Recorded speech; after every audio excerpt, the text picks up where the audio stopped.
Hello, everybody. Welcome to the podcast. It's November 15th. Thanks.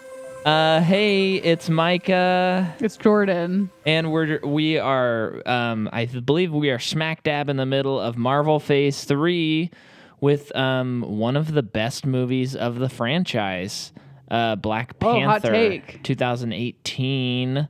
Yeah, do you disagree with that take? No. That's a hot one, though. Yeah, I just, this was my third time watching it, and funny enough, each time I've seen it, I have liked it more than the previous time. So at this rate, I'm going to like it even more next time. I think I'm done seeing it. Yeah. I watching it this time, I know I like it. Mm-hmm. I know it's great. Every time I feel like it's like the fourth time I've seen it. Yeah.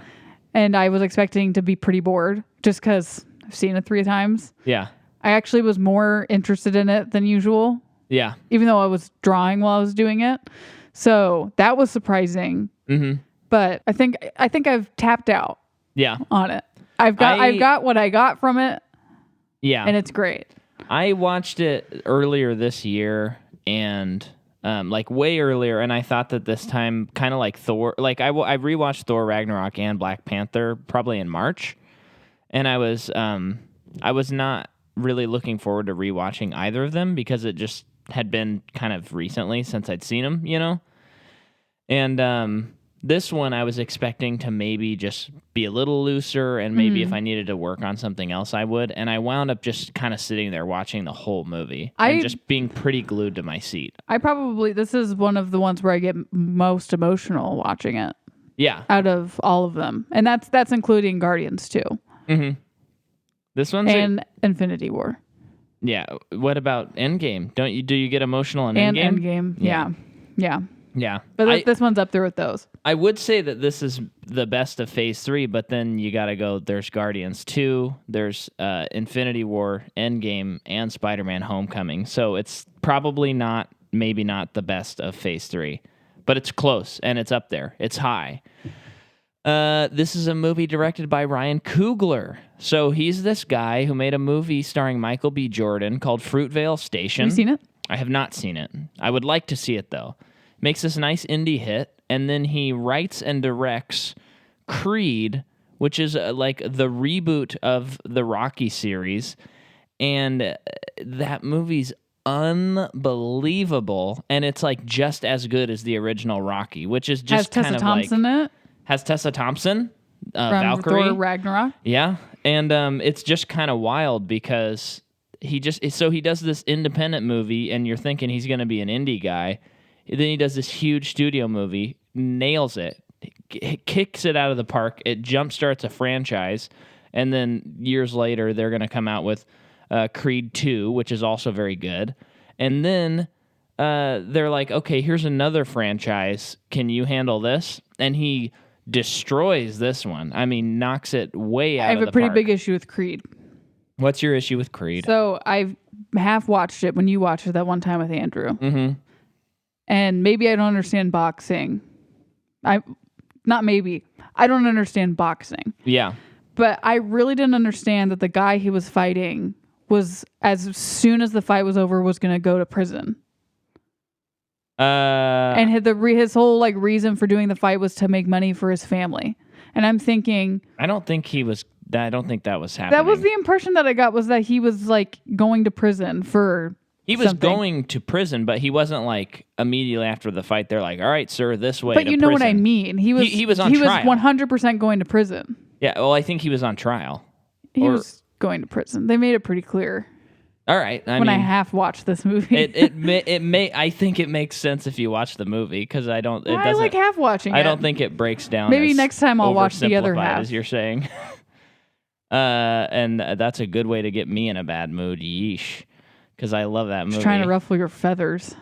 Consider them ruffled. So this movie, Black Panther, is what we're talking about again. It's written by Ryan Coogler and Joe Robert Cole, who wrote the episode of American Crime Story, A Jury in Jail, and the race card episode. Whoa, okay. Which, there's a lot of racial issues in this movie. So having those two guys, that makes a lot of sense. Wow, the cars are a little noisy tonight. It's 8:33. Please don't rev your engines. It's Monday, man. Don't know what that means. Ludwig Göransson does the score. And if you don't know who Ludwig Göransson is, you're crazy. He did the score to Community, and he's been working with Donald Glover for years. Awaken My Love, produced by Ludwig Göransson. And he is also going to be doing the score to Tenet next year with Christopher Nolan. And he kind of just is the best. And he won an Oscar for this movie. Mm-hmm. This movie only won 2 Oscars. It won 3. What was the third one? I'll get to that because I don't remember. Okay.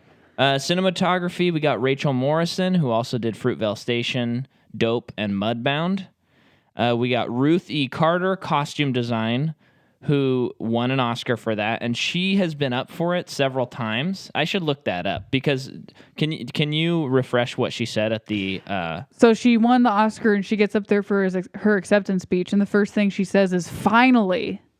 Yeah, and you're like, "Oh, what's her story?"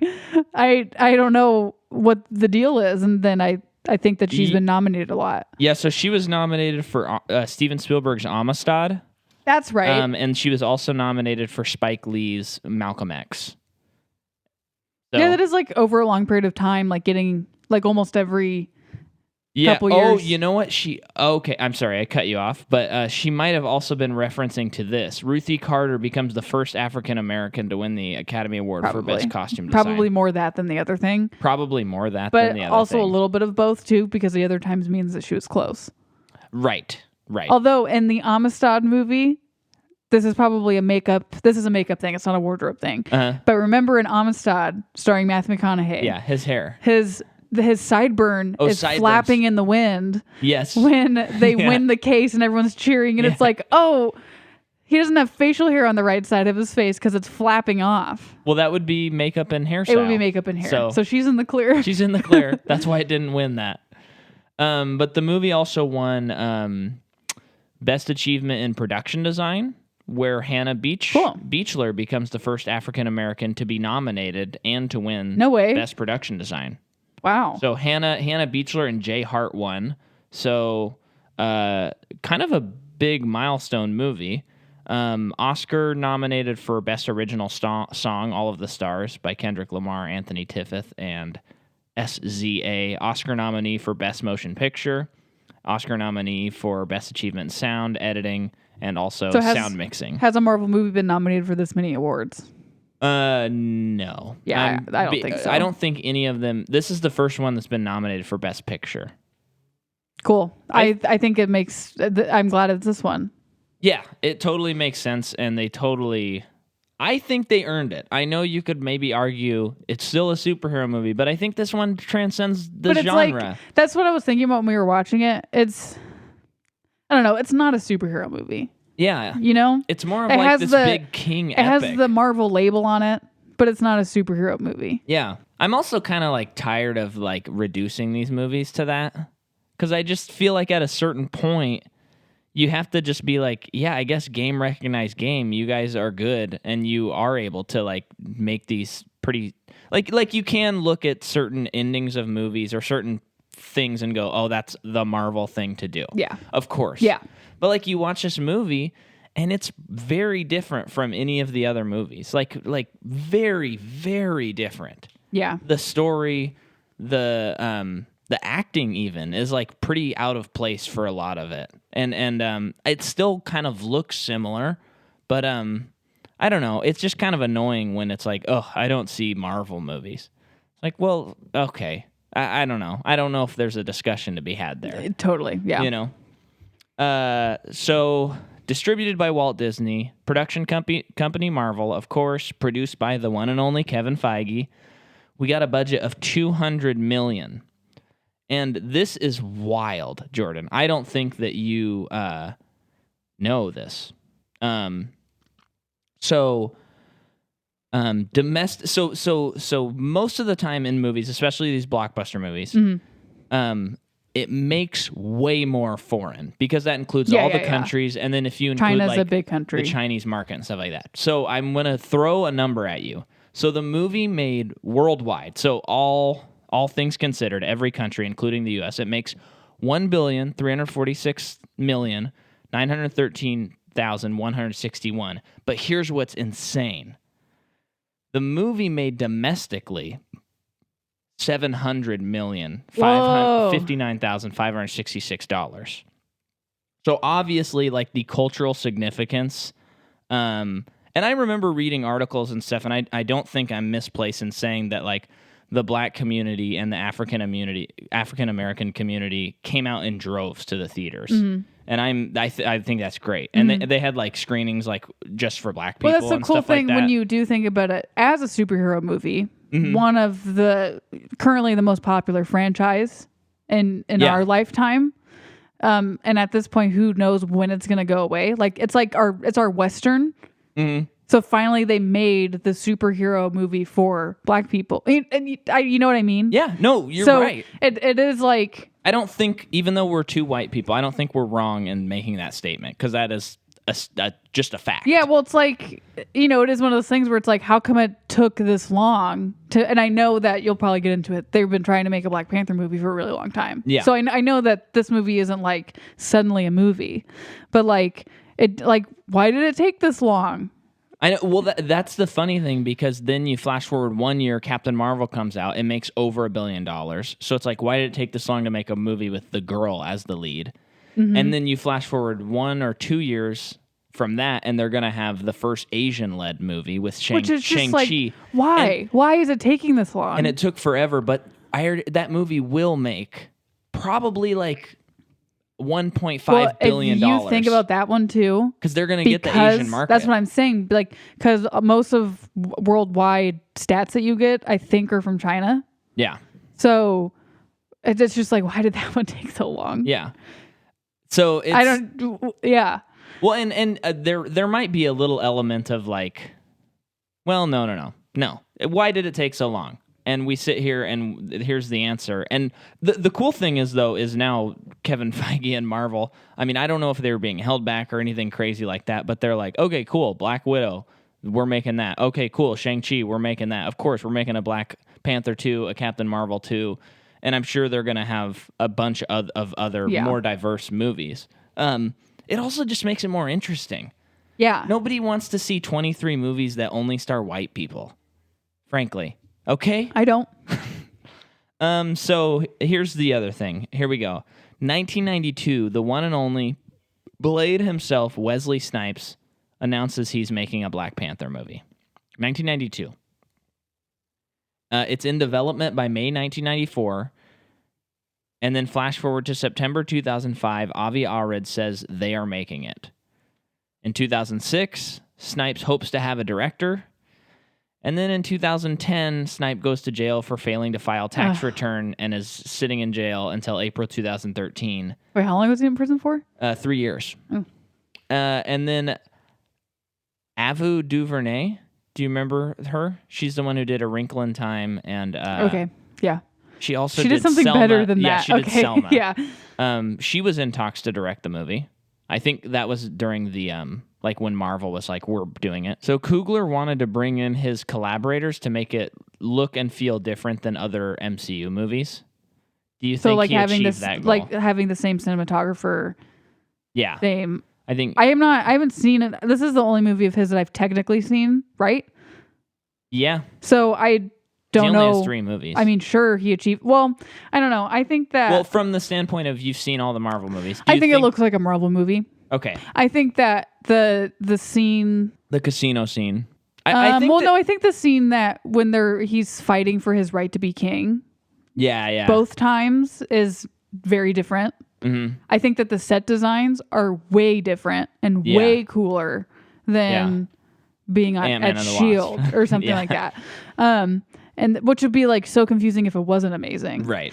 And then battle scenes, daylight, no shadows, no definition, boring.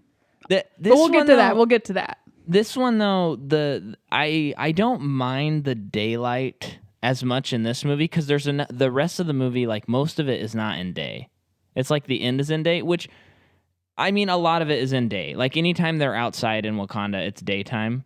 But there's a lot of other night stuff, and I feel like having them have like a battle on a field and it's daytime is kind of cool to me. But they could do it during sunrise or sunset. They could. I agree with you. It is this weird issue that they have where they just have to do it. It's got to come down to it's a money thing. It's got to be. The movie looks very much like its own movie. However, it does definitely remind me it's a Marvel movie. Yeah. Okay. Because a lot of... Yeah, go ahead. Okay, yeah. I'm just going to keep going. So he was inspired by the country of Lesotho, which I didn't even know that was a country. Nope. Where's that? It's in Africa. But like where? I don't know. Okay. And then he wanted to include Kraven the Hunter at the beginning of the movie, but they didn't have the rights to do it. Who's that? He is a big-time Spider-Man villain. But it makes sense that they wouldn't have had the rights because of, Sony stuff. And I hope that he's the main villain in the next Spider-Man movie because But why is he so cool? Somebody's got to hunt Spider-Man because his identity is out there now. Like, what does he look like? What does he do? He literally is a guy. He's got like a goatee, and he's like very masculine, like muscular, and he has he just wears like this lion's head on his chest. And makes sense why he's trying to get him for Black Panther then. Yeah, it would have totally fit into the world to have him kind of show up and say a thing or two, or maybe fight. Maybe he was like leading that convoy at the beginning of the movie or something like that. Yeah. But it also would have no, it wouldn't have. Never mind. Anyway, so that is all my production notes. Another thing to mention as well is I believe I read that Ryan Coogler spent a lot of time with his collaborators working on the histories of each tribe in Wakanda. That's great. Cool. Which you totally feel in the movie. Yes. You feel like there's more story to be told, and you feel like I don't want them to do this, but you feel like they could be like, okay, this is the Snow Mountain movie. This is the... Well, I think it's smart to do that just storytelling wise in terms of memory. So you have the white, their colors like white and blue. Yeah. So that's the mountain people. Also like a snow gorilla. Mm-hmm. So imagery, it's like, okay, I will not forget that. Yeah. And then the T'Challa and his people are like the city people. Yeah. And I think they're... Are they purple? Yeah, they're more purple. So it's like, okay, there's a color, which is royalty. So it's assigned to that. Yeah, which is cool. And then David, what's that guy's name? Daniel Kaluuya. Oh, yeah. They're like the pasture people, and I think they're also blue, actually. I think they're red. Oh, they red? Sure. Yeah. And then Lupita's people are green. Yeah. Don't really know where they are, but we weren't really taken there. So, no. But it's like, okay, green, different primary color. Yeah. Which, again, it just helps with the visuals. And it helps me remember who everyone is because there's just so many characters. Yeah, this movie is full of characters, which is kind of a no-no sometimes when you're writing things. But this time it works very well. Mm-hmm. And then the other thing, which I had heard... No, they're totally blue. On Daniel Kaluuya. Oh, they're blue? Okay. They're totally blue. I had heard on Blank Check, Griffin was talking about this. Blank Check, great podcast. How Ryan Coogler wrote Killmonger, Michael B. Jordan, with a lot of... I'm sure not the extremist parts of it, but a lot of his political views were written into that character. Oh.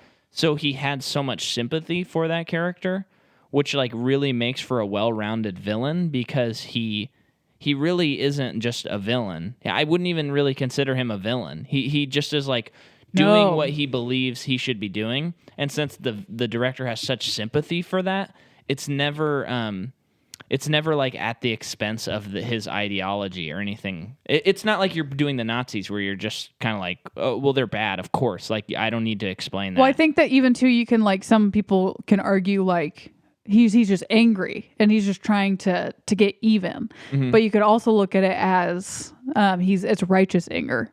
Yeah. Which I think is the correct, or I don't know if correct's the right word, but it's the way to look at it. I mean, he does. I would maybe venture to say of the characters that appear in one movie in Marvel, he does the best performance, Michael B. Jordan. Cool. I can't think of another person that does such a great performance. Besides the people like Robert Downey Jr., who've been in 11 movies and have the chance to really hone in their character. But they have long character development too. Yeah. So those are my notes. Can I get to you this? do yours. I'm gonna go through this quickly because there are so many people in this movie, as we have already said. So Chadwick Boseman, I don't think I ever covered him in Civil War. So probably was just save. Thank you. Yeah. Jackie Robinson. He was in the James Brown movie, right? Yeah, we definitely covered him in Civil War. Listen back, folks, if you didn't. Cool. And then Michael B. Jordan is in a movie Chronicle. Yeah. Also Fantastic Four. Which is our Halloween episode. Listen back. Came out 2 weeks ago. He's also in Creed 1 and Creed 2. Yeah. There's something else I'm entirely missing. Well, he's in Fruitvale Station. I actually think that's about it. From what I know. He's in more, but those are like kind of his notable He's in the new appearances. Fahrenheit 451 show that's on HBO. Yeah, the TV movie. HBO, right? HBO, yeah. Okay. With Michael Shannon. It's a movie. Yeah. How come we haven't watched it yet? Well, it's apparently sucks, so that's why. Fair enough. The book's a masterpiece, so I just don't feel like watching it. And then we have Lupita Nyong'o. She won an Academy Award a couple years ago. Years a Slave. Let me get through it, man. It's my notes. Dang it. I just wanted to impress Mike. So 12 Years a Slave. She's also in Star Wars as Maz Kanata. Or you can redact that statement if you don't want it. Well, okay. You can bleep that part out. She's in... Well, before you continue, I just have to say, of all of the new characters in the new series of Star Wars, Maz Kanata, to me personally, ranks as low as Jar Jar Binks, and I hate her every time she's on screen, and I think she's the worst. And I really love Lupita Nyong'o, but I think her vocal performance is actually terrible. Having said all that, we will get much more into that whenever we chew off Star Wars, so I'm not going to go any further than that, but boy, do I hate Maz Kanata. You seen this new movie she's in? Maybe. Little Monsters? No, I haven't. It's a zombie movie, but it's like a comedy. And I just think it's such a bad move for her. Yeah. Like be careful, Lupita, to like not get stuck in stuff like this. But a washed-up musician teams up with a teacher and a kids show personality to protect young children from a sudden outbreak of zombies. Yes, there is a market for that. People love hilarious zombie things. Also, it's just riding on the coattails of that other zombie movie. Did that movie ever come out? The Scout's Guide to the Zombie Apocalypse? Yeah. So I feel like it's just riding on the coattails of that movie. And then it's like Josh Gad is in it. Oof. Rough. And they're the only two stars. This could be a you thing, because I am not really sure about your take here. I'm not into it. I think I just have seen pictures of it, and it's just like, I have seen this movie. Okay. But I'm not a teenager anymore, so maybe it's just not for me. When she's still she'll be fine. I mean, she was in Us this year. Let me do my job. So she was in Us this year, and then that's Lupita. No, I don't want to click on her picture. And then one of the coolest characters in Marvel, Okoye, who is T'Challa's bodyguard, Danaya Gurira. I am so sorry, ma'am. Does it say where she's from? Iowa. No way. Yeah. That's cool. Her parents are from Zimbabwe. Oh, Zimbabwe? Okay. Side note, non-movie related, Jordan. Yes, that's right. I'm going to not talk about movies for a second. Zimbabwe is the number one name of anything ever. Zimbabwe rules. We're going to name our first child that. It's fun to say. That's probably very bad. Fun to spell. And it starts with a Z, and it has a W in it. And it has Bob. If you could Zimbabwe. Put in, you know, like when on shows and stuff, like the gotcha thing, and it's like, psh. Yeah. You know, like if you could put this sound effect in when she is the badass of the Marvel Universe. Whoosh, badass. Yeah. Like that kind of a thing? Yeah. Do you actually want me to put that in? If you can, that would be great, because it's like it's the badass seal of approval, and we only give it out once. Ever? Or just per series? Per series. Should this be a new segment? Sure. Badass of the series? Badass of the series is this woman. Yeah. She is badass. So wait, let me shut it. So she plays T'Challa's bodyguard. So she's in other, Marvel movies past this movie. She is also the badass You can do the sound effect again. The badass of The Walking Dead. I'm only saying that because I've only watched to this far and then I stopped watching it. But she's the cool chick who has 2 zombies on a leash when they find her. Hello? You wonder why I haven't watched past that? I didn't need any more intensity. Oh my gosh. And then she's in an episode of Robot Chicken. Shocking. She's in All Eyes on Me. Oh, with the Z in the title. Yeah, she's in My Soul to Take. She's in some TV shows, like your Law and Orders, all that stuff. So she doesn't have a huge filmography yet. Yeah. And then Martin Freeman, I don't know if I went over him. We did in the other episode. Oh, that's right. We talked about The Hobbit. But we could just say with Daniel Kaluuya, I mean, he's in Sicario and he's in Get Out, and then you can skip him. He's in something else, though. That's important. Well, he's in Widows, but that's post. Yeah, but he rules, though. He is just like, I love him so much. We'll look it up later. Then we have Letitia Wright, who plays... Who plays Shuri, who is T'Challa's sister. By the way, it's T'Challa, not T'Challa. T'Challa. Sorry. Okay. She is in an episode of Black Mirror. Oh, okay. And then other stuff. It looks like a lot of British stuff. Then we have Winston Duke, who is the daddy in Us. And then we have, Sterling K. Brown, who is in The People versus OJ. This is my guy. I love this guy. The district attorney's, other attorney there.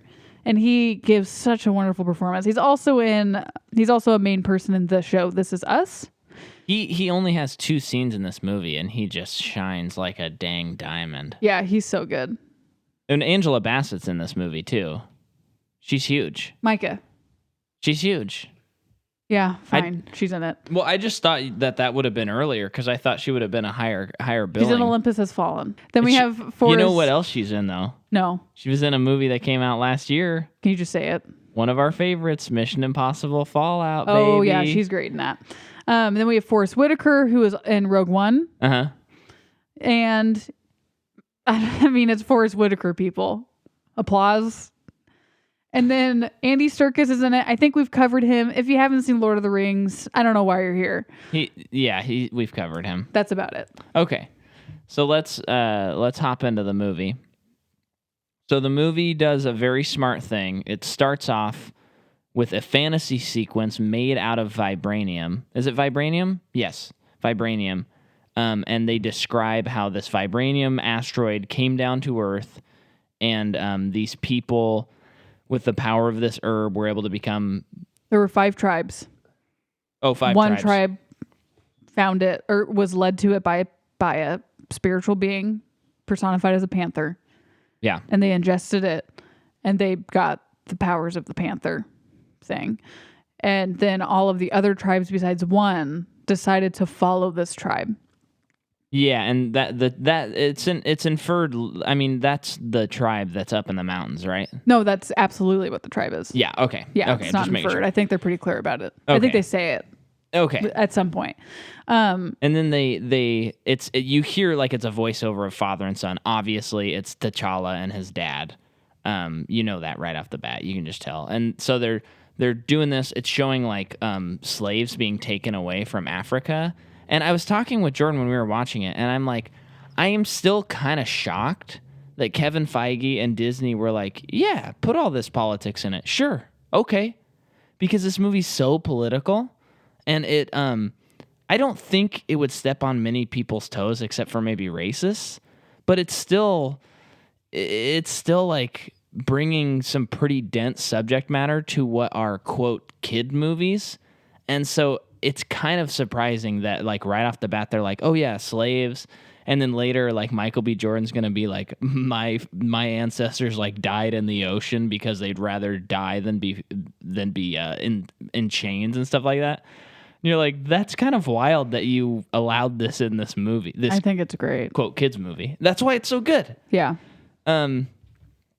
And then they're talking about like the technology. So right off the bat, they're just like, here's all the exposition. We got to get this out of the way. So Wakanda is a highly advanced civilization of people living in Africa who hide themselves in a third world country. Because like Wakanda is recognized as a country, but they actually like we don't know where Wakanda like is, like what theirs is. So it's considered a third world country. Because their big thing is keeping the outside world away from them. And I think that's why it was important for them to show like the history of slavery and all of that stuff, like these things that have pushed them to not want to share their resources. Share this with anybody. It's like why do we have to? Because every time anyone the white man has come here, they just they pillage and rape and they take everything out. Yeah.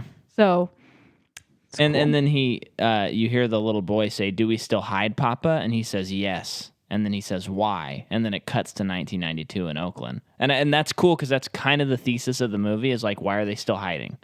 Because that's like the conflict of the movie. And it's great that right off the bat with really cool animation. I don't think it's T'Challa and his dad. Who do you think it's Michael B. Jordan and his dad. Oh. Yeah. You might be right. Yeah. Oh, man. Now I've got egg on my face. I got to take a shower. That's okay. You can wait till after. So then we cut to 1992 Oakland.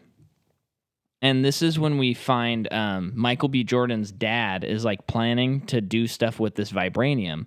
And while he's doing it, T'Challa's dad comes while he's the king in the Black Panther. And he's like, "What are you doing? You stole this stuff from us. Wakandans died." And then I guess we could save that for later. But basically, he's like, "We're taking you back to Wakanda. You're going to go on trial." You're going to go on trial. Is that all? Sure. And then we go to present day and we see T'Challa, his bodyguard. Yeah. In a ship.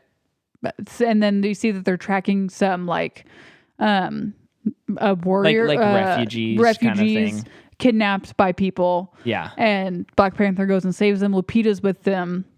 And then you do learn like, so yeah, they have a history. Like they like each other. Yeah. But it doesn't become like a will they won't they. You don't really feel that way. No. Because you also learn that the reason why they had to save her and like these women with her was because she is a Wakandan, but she can't bear to like stay in Wakanda when all of these other African people are exploited and taken prisoner and are refugees. So she's constantly out there in the field helping people.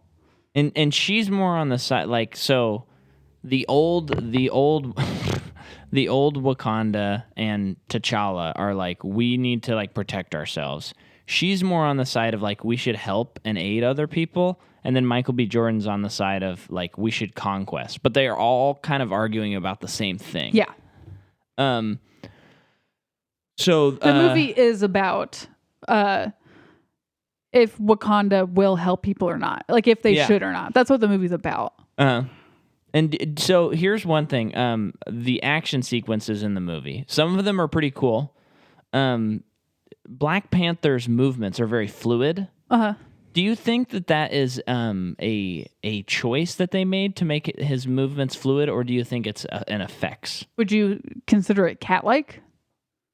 I would say it could be. That could be what they're going for. A choice that they made. It does seem like they don't have the physics right on the visual effects, though. Probably the visual effects are pretty bad in this movie. The body feels like it should have more weight to it when it's being flipped around and stuff. But you also have to think that he does have superpowers, so it's like, does it matter? Yeah, Probably not. I think it's probably on purpose that they do that. But it is crazy. Like in that first scene, we see the Black Panther suit, and his dad is just wearing a real suit, and the difference between that suit and like the rest of the movie is crazy. How much better it looks. It is so mind blowing to me that they keep on CGIing these costumes on the characters because it just doesn't. It looks like a good 70% less good than a costume. Mm-hmm. And I know certain shots you have to do it, but a lot of times, with Iron Man and stuff like that, they just don't even wear a suit and it doesn't look very good. Mm-hmm. It's weird. Sometimes it looks disproportionate. Mm-hmm. Sometimes you get that floating head syndrome too. So then we cut to Michael B. Jordan. He's at a museum and he's talking to this lady about the artifacts. These artifacts. And he's asking her where they're from, and she's telling him, this is from Germany, this is from Ireland, like all these really old Celtic places. And then he tells her, no, these are from Wakanda. Yeah. And he's like, don't worry, I'm taking them off your hands. He poisons her. They call the... Well, and she says, you can't just take these. And he says, what do you think your ancestors did? Yeah. You're like, whoa, yeah, and you're like, dang. I'm listening. So then he poisons her. They call paramedics. The paramedics happen to be Andy Serkis and 2 henchmen. Yeah. So they kill all the bodyguard. They steal the artifacts and they leave. And the artifacts are made out of vibranium. I know I keep pausing, but there's so many cool things. Claw, which is Andy Serkis, he's just such an unhinged, like, adrenaline junkie. And in the scene, it's just so crazy because he kills everyone except one guy. And he goes, don't worry, I'm not going to kill you. Just don't tell anybody. And then the guy starts running and he just shoots him in the back. And then Killmonger goes, why did you do that? And he goes, it's better to leave the crime scene spread out. It makes us look like amateurs. Yeah. You're like, which is like, so he's brutal and also very smart. Well, he seems erratic, but he's a genius. Yeah. He's a criminal genius. Yeah. Criminal minds. And yeah, so they steal it, successfully leave. No one knows a thing happened besides the stolen stuff and the now dead people. But so then we go. No one knows they did it. Maybe. Yeah. Back at Wakanda, I believe. Yes, and this is when they fight for King. T'Challa fights, or he needs to, like, basically prove his worth, but someone has to come and fight him. Well, I mean, someone doesn't have to, because each tribe they ask, like, do you have someone willing to oppose him? Kind of like, speak now or forever hold your peace. And all of the tribes say no, besides the mountain tribe. And you get the impression that they don't really come to these things. They're pretty, like, outside because they don't really follow it. But like, finally, after very, like, centuries, seems like centuries or decades, this tribe makes an appearance and the leader opposes T'Challa, so they fight. And what I like about it is that his powers are taken away from him. T'Challa's powers are taken away from him. Yeah. Of course, Whitaker, like, gives him a juice, and it's so it evens the odds. Yeah. So he has to beat him man to man, not Panther to man. Yeah, and it's a pretty good fight because I think showing that he doesn't have the superpowers.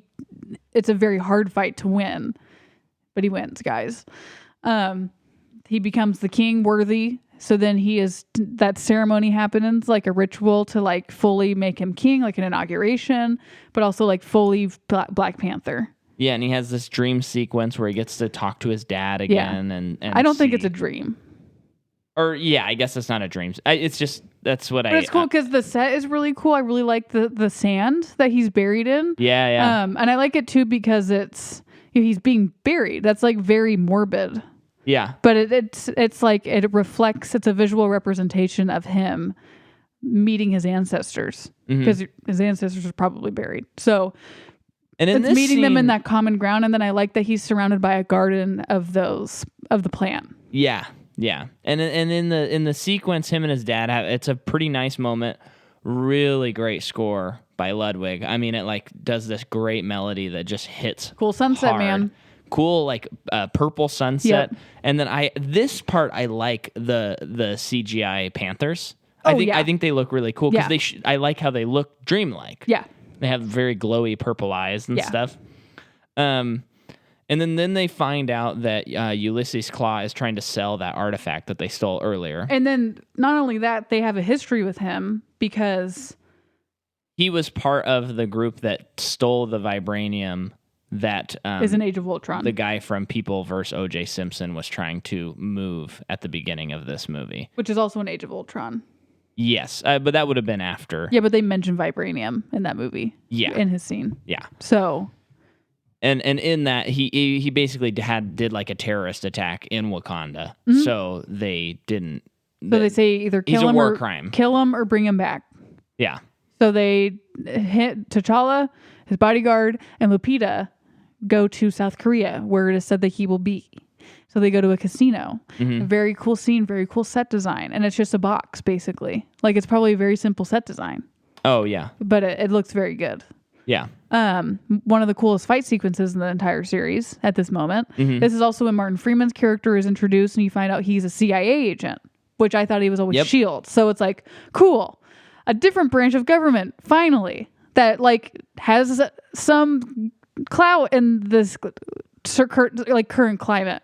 So he's the reason why Claw's coming there, because they're meeting, and he is giving Claw diamonds in exchange for the vibranium thing. Yeah. So then T'Challa's there, and it's like, well, no, we're taking him. So then this huge battle happens. Stan Lee makes a cameo where he steals the chips that T'Challa just won at the blackjack or the, what is that called? Craps table? Yeah. Yeah. And then it ends with Claw being captured. Yes. And this sequence is pretty cool. They do it's a fake oneer, but they do a oneer for a little bit. It's not the best in the world. I think it sort of shows that a couple of the actors are not like martial artists, because you see when they're interrogating him. No, in the scene where they're fighting in the oneer shot, because sometimes you can see, sometimes you can just tell that it's like the people they're fighting are holding back because they have to not hurt the actor. Then we get to captures Claw. They capture Claw. Everyone pulls out phone. They take to CIA. I don't know what that one means. Pretty much what's going on here is T'Challa's trying to negotiate with Martin Freeman about letting him take Claw. Mm-hmm. And the thing is Claw's telling Martin Freeman that Wakandans are just savages. Yeah. And like, you have no idea what kind of operation they have going on, because he's trying to get him to understand vibranium, to which Martin Freeman becomes kind of suspicious of the Wakandans. And so they're pretty much just arguing. Then Michael B. Jordan swoops in, blows up a wall, takes Claw back into custody. And Martin Freeman gets shot in the back. Is Martin Freeman, I think he could have played this as like the buffoon American that doesn't know anything, but he's playing the character. I don't know. I buy it. Playing him straight. He's just playing him straight, and I buy that he like works for the government, and he's just like there to do his job, and he really wants both parties to work together. He's playing as? But he's not like he could have been the comedic relief. He's playing as a person in this world who is aware that he lives in a world where this is normal. Yeah. Rather than being someone who's just dumb and it's like, I've never seen this before. And it's like, dude, you're in the CIA. Yeah. He was at the Battle of New York, or maybe, Yeah. Yes. I like that take. Good job. Yeah, so Claw's taken back, and then T'Challa goes back without Claw, to which everyone's pretty upset with him about. Mm-hmm. Yes. And here's another thing. The vibranium and like Black Panther powers get into that weird territory for me that I'm not as big a fan of, where they just kind of are, like the vibranium is able to do whatever the script needs it to do whenever it needs it to do, and it is a really not clearly defined thing that just like runs their whole world. Yeah. You can put like a bomb in Martin Freeman's bullet hole, and it'll just like help him stay safe, and then they're like, send him back here and we'll be able to fix him. And it's with just vibranium. It's just kind of like, okay, whatever. Yeah, but I also haven't read the comic books, so I don't know. Yeah, but I think even if I was reading the comic books, I'd be like, okay, whatever. Oh, okay. It's just like an undefined thing that just can...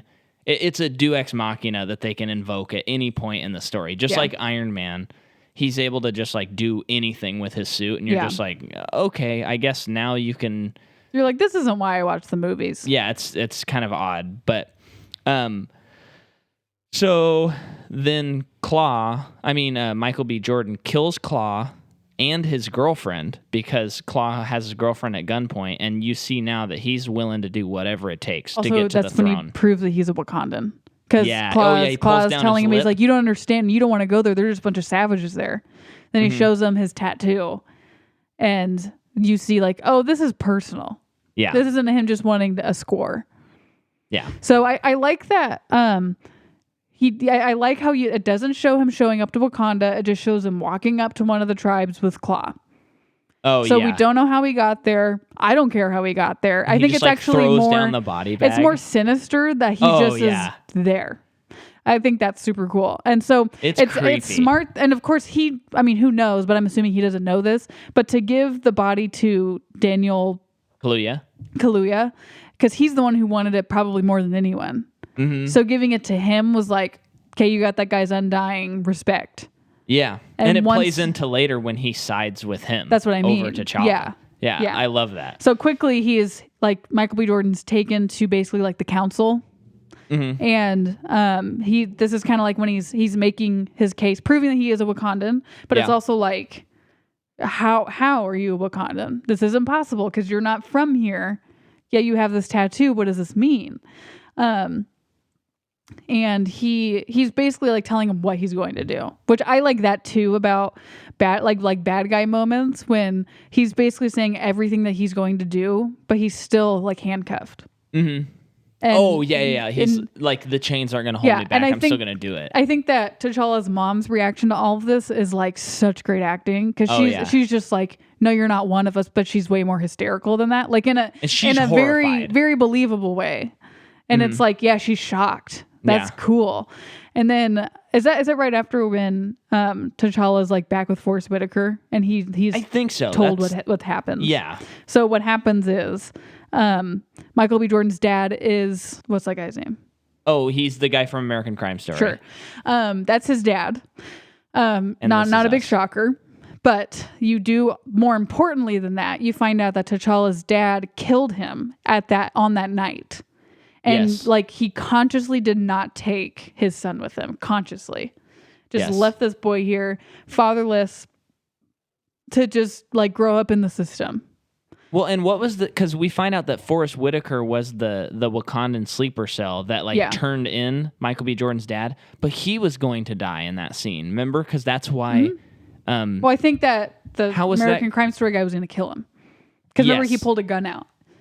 Yes, and then like King T'Challa's dad killed him, but then they abandoned the son, and that's the bigger issue that they're getting at. They're not like, which I like this. They're not like, oh, you're like he killed my dad.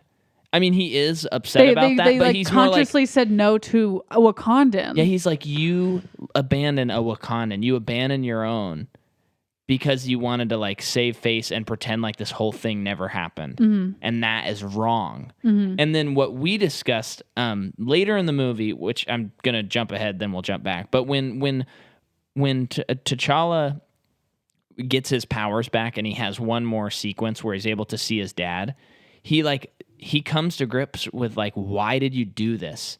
And he basically, correct me if I'm wrong, but he kind of says like, being a king, you can't be perfect. What I did was wrong. I accept that.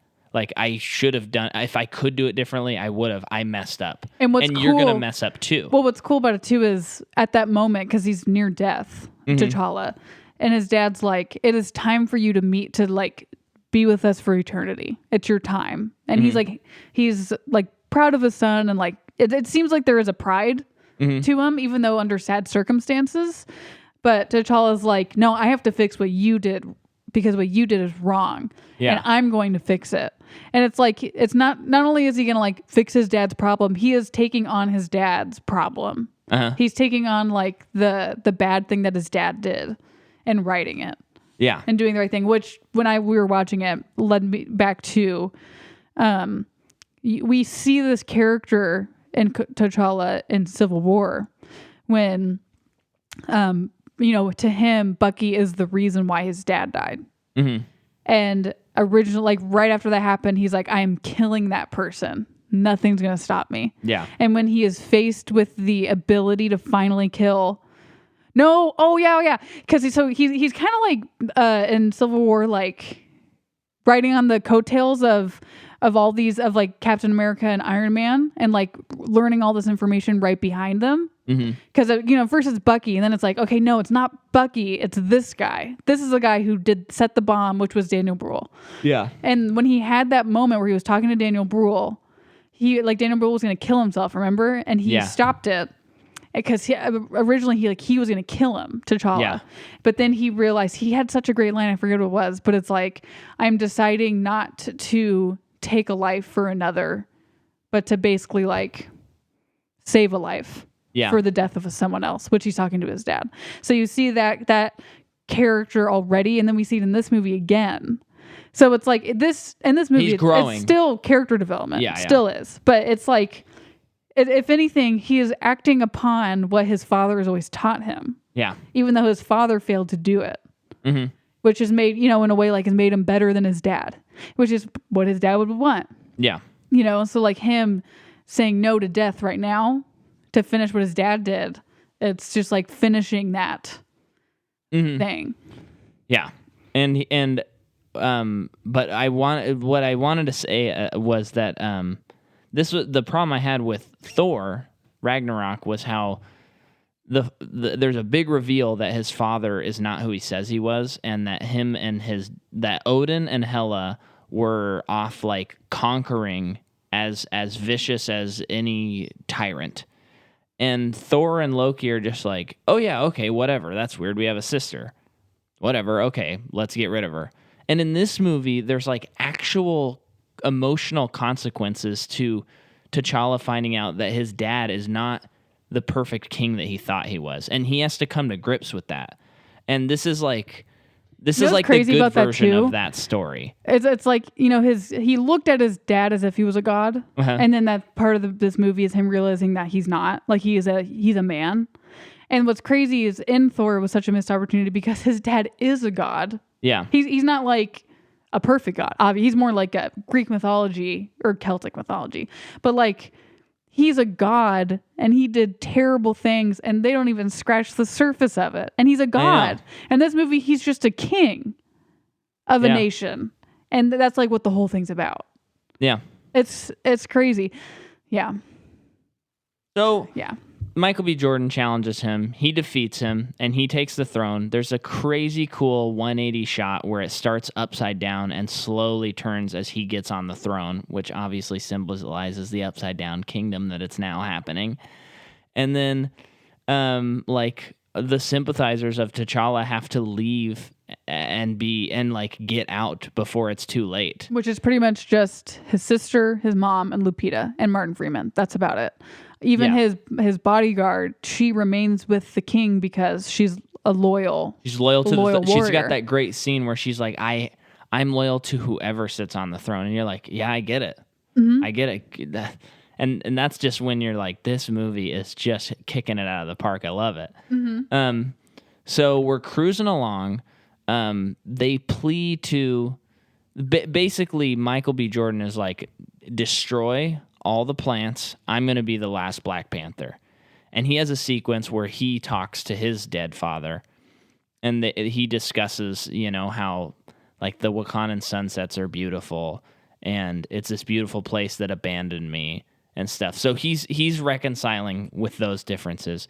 Meanwhile, T'Challa is believed to be dead. Of course, he's not. And he's up in the Mountain Kingdom. And they've been keeping him frozen on ice in a coma. What I like is I like that Michael B. Jordan's ancestral visions are just in the apartment that he grew up in. Yeah. Because, I mean, why would it? You would almost expect it would be his Wakandan ancestors, like in the pasture. Yeah. Yeah. But the fact that it's just his dad alone. Yeah. It's like waterworks. Here they come. Yeah. It's a really great scene. Yeah.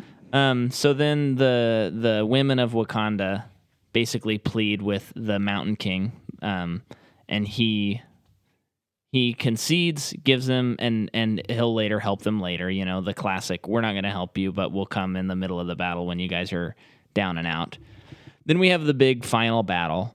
This is probably the worst part of the movie, maybe. It's not quite as bad as I remember. But some of the special effects is just like, I think that there are so many special effects in this movie that like a lot of them are really good. But since there's so many, like all the special effects teams, they must have been so stretched thin. Oh, yeah. Because you get to that sequence, which is like famously online, and like you talk to people where T'Challa and Killmonger are fighting in the train station. Famously, that is like one of people's like least favorite like special effects moment in the entire universe. Like that scene was kind of like mocked basically because it's not kind of like a throwaway. It's not very good animation. Yeah. Come to find out, I think that they had 6 weeks to do that entire train sequence, which is crazy. If they wanted to do that like really, really well, it probably should have taken like a year to do all of that, I would imagine. So that's actually kind of incredible when you take into account they only had that amount of time. If you are interested in learning more, there's the Corridor Crew on YouTube, and they have a video where they're these special effects artists, and they react to Marvel movies is one of them. I'm just kidding with that face. So that one is, the Marvel movies one, and that they kind of explain why that scene looks so bad, because it's kind of hard to tell when you're not a special effects person, but there's a lot of reasons. Important to know, when the battle starts, it's or I guess when the battle's happening and T'Challa shows up, oh, he's alive. His bodyguard says to someone else, like, the battle, or what is it called? Like, the ceremony's not complete. Because when him and Michael B. Jordan fought, it either has to end with a tap out or someone dies. Yeah. So he's not dead, which means he's still king. Yeah, that's right? A cool moment. Yeah, so I think it means no one is king, technically. Probably. Until the battle is done. Yeah. So that's cool. And then you have that moment between her and Daniel. Kaluuya. I just keep forgetting his name. It's not that I can't pronounce it. I just keep forgetting. I'm like worried that I'm not pronouncing it right now. But him and her, so like they're together, like they're in a romantic relationship, as said earlier in the movie. And it's interesting because there comes a moment when they like are on the battlefield and they're facing each other. And I think he's like, I'm not going to fight you. And she's like, basically like, you're a coward if you're not going to fight me. He says like, would you kill me or whatever? And she said, I won't. She says, I wouldn't flinch. For the kingdom of Wakanda, wouldn't even flinch. Yeah. Which is interesting because at this point they're fighting for the same thing. Mm-hmm. And then at that point he drops his weapon because I think he complies with her. I think he also just won't fight her. Yeah. Because he knows he'd lose.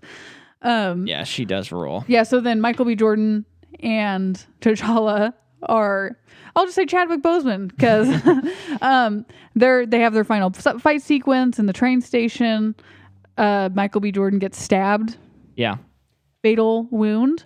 Which is unfortunate because I know when I first saw it, I was like, oh, so he's not going to be in more movies. Yeah, but like, I'm glad he's not. I think that I'm glad that his legacy began and ended in one movie. Yeah. I mean, he does tell a complete story. Yeah. So I'm happy about that. But I mean, you think about those two stories we have of Black Panther so far, and it's like, those are really complete good stories. The one from Civil War and the one from this one. But what's great about it? What if Killmonger had two stories? Yeah, but think about this. So he dies or he's not dead yet. But he mentions how he's always wanted to see a Wakandan sunset.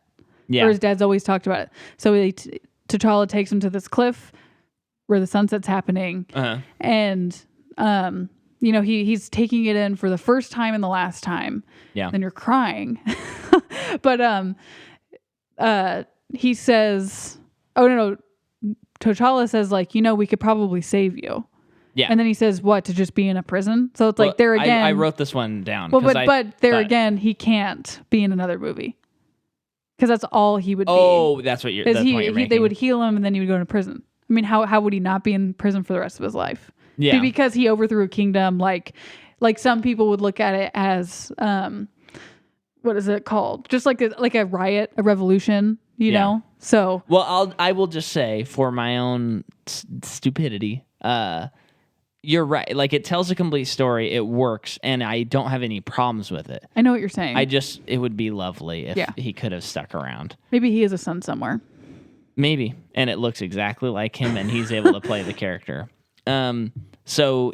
yeah, T'Challa says, maybe we can still heal you. And he says, why? So you can just lock me up? Just drop me in the ocean with my ancestors who jumped off the ships because they knew death was better than bondage. And then you're really crying. And you're like, whoa, okay. Yeah, that's the most intense moment of the entire movie. That, right there. But then what's really cool, too, is all of this happens, and then T'Challa learns like we should be helping the rest of the world. There are people that need help and we can help them. So he learns from the quote villain of the movie. So the plot like has a consequential connotations for the rest of wherever they take the series, which is great. I mean, at the beginning of the movie, he's talking to Lupita about, she's like, we need to be helping people. And he's telling her, if we help people, we'll be out there for all the world to see. And that puts us in danger. So at the beginning of the movie, they're just setting up this entire story pretty much. And the movie ends with them having the same conversation. But the difference is in this conversation, he's changed. Yeah. And it's really good writing. It's great that they ended with that. Yeah, scene. it's fantastic. Yeah. And then they go back to Oakland and he sets up like the first outreach program in the apartment building where they died. Still crying. And then there's a post-credit sequence where he announces to the UN that they're gonna help other countries, and the people are like, what in the world could Wakanda possibly offer us? And they basically wink at the camera and they're like, viewers. And then the last sequence, you see the White Wolf come out, and we find out that Bucky Barnes has been there the whole time, and they've been helping him recover from his diseased brain that is hurt by the and he's got no arm. Hydra. Now he's got a new arm. Oh, no, he doesn't have one yet. Yeah. Don't spoil it, man. So that's Black Panther. Great movie. Really love it. Just great movie. Next week we got Avengers Infinity War. Really? Yes, that's the next one. Oh. We're getting toward the end here. We're going to run out of tissues. Yeah. So we got Infinity War, the story of Thanos. And then we have... I came out with a song last week, Manifest Destiny. Grab your dang headphones, listen to it all the time, everywhere you go. Show your friends. And then go to patreon.com/MicahMcCaw. Sign up, get these episodes early, 4 days early on Monday instead of Friday. And then you get music early as well. And seasonal artwork by Jordan. You got to be doing it. Everyone who listens to this podcast is doing it. Maybe. Hopefully. By now, hopefully. Thank you so much. Subscribe, rate, review. Adios, amigos. Peace.